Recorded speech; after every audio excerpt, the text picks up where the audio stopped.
Hey there everybody, Jason here with another board game review. Well, actually this is more like a card game, and this is Where in the World is Carmen Sandiego?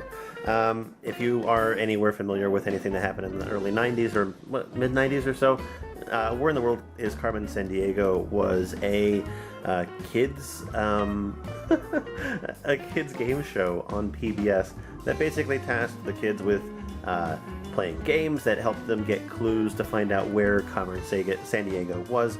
Carmen Sandiego being a world-renowned thief and impossibly difficult to capture. It was a lot of fun. It was educational. I used to watch this a lot when I grew up. But yeah, it was an interesting idea. I was super interested in picking this up just because of that nostalgia connection. But anyway, let's open up the box, take a look at the basic setup and play of the game, and then we'll talk about how I feel about the game after we're all done with that.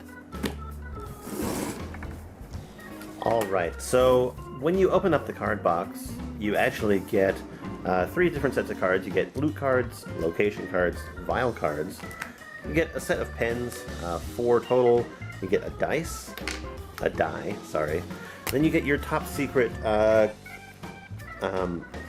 basically your agent file, where you will take notes of where you think everybody is during the gameplay. And you have the instruction book, which is interesting because it basically plays the intro to the to the TV show. So as you're going, basically what you're doing is you're collecting evidence. You're collecting evidence by flipping over the cards. So the basic setup of the game table is like this. You have 2 of each card in front of each of the players. I've got myself a set of cards, and I've got my opponent a set of cards right there. And then in the center of the game table, you would put a lineup of 1 of each of the cards. The object of the game is to find out where Carmen Sandiego is by matching pairs of cards and removing them plus a henchman from play. And the way that you do that is by taking a dice, rolling it, and finding out what you can actually take a look at. You roll the dice to look at your cards or your opponent's cards, but you have to start by looking at your cards first. And you can't use this to look at the cards in the lineup. So I rolled a location, so I can flip over my card. But you want to keep this to yourself. You don't want to let other people see this, because that's the whole thing. You want to be able to sort of keep your own notes and then track down the Carmen Sandiego card on your own. So I got Paris, so I can take my little note file here and write down like a J next to that card saying that I have that. But I'm looking for the elevator from the Eiffel Tower to match to it. And that's the whole thing. You want to, roll loot and check your loot cards to find out what loot you have. After you've checked your cards, you can start checking the other player's cards. And if you make a match, like say that these 2 were the same cards, or from the same set, you would remove them from play, and you're then allowed to take one of your cards, which hopefully you know what it is, and you can. You don't have to, but you can swap this card for that card, or you can swap this card for this card. You can even swap your henchman for the card that's here. The other thing, when you match a pair of cards, you will remove any henchman that you want, as long as it's not, Carmen Sandiego.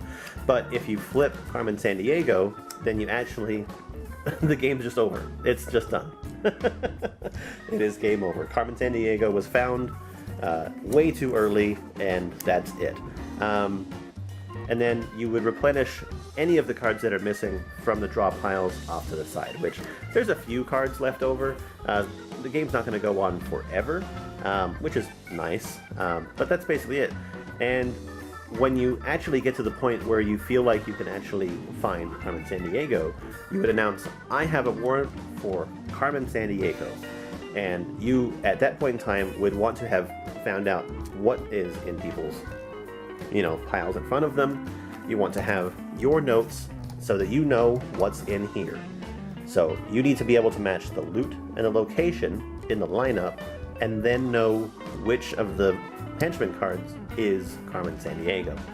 If you flip over a correct match and you flip over Carmen Sandiego, you've won the game. If you flip over a match and you pick the wrong henchman, you're out of the game. It's just as simple as that. You're just done. But anyway, it's fairly simple. The game is not that hard. The only problem that I had with this game was that there's some rules where they need a lot more clarification. If you're playing with other people, you're going to want to make sure, well, you have to play with other people, but when you're playing, you want to make sure that you're leaving your cards in exactly the same orientation as everybody else so that you're not confusing anyone, because everyone's going to have a certain way of keeping notes and keeping track. And if you're slightly different, or if you move a card around while somebody doesn't notice, it could ruin their entire, note-taking experience, and it could, it could cause a problem when you're playing the game. The other thing, too, is, based on the fact that it's a card game, Carmen Sandiego might not actually be on the board until the very last card is taken out of the deck here. She's not the last card. Actually, let's take a look here. So, that's actually kind of funny. Carmen Sandiego is actually on the table right now. When I first played this, Carmen Sandiego was like the last card that was played, so we'd basically gone through all the cards. Each player had cards missing from their own hands, and it made it really frustrating because we didn't think that we were going anywhere. Everyone was guessing matches, but we weren't actually feeling like we could narrow in on anything. But yeah, that's it. I feel like the idea is there, it's good, but the actual execution might not necessarily be that great. Either way, excuse my poor explanation of the gameplay, but I just sort of wanted to take a quick look at this and talk about it and then give a mini review. But let me know down below how you feel about Carmen Sandiego. Have you played this game? What were your experiences with it? Did you get it just purely out of nostalgia? This is done by the same people that did the Oregon Trail game. They also did a Hidden Temple game, which everyone, when I brought this over, everyone thought that they would want to play that one more. So I guess I made a mistake. But anyway, we'll see you guys later. Bye for now.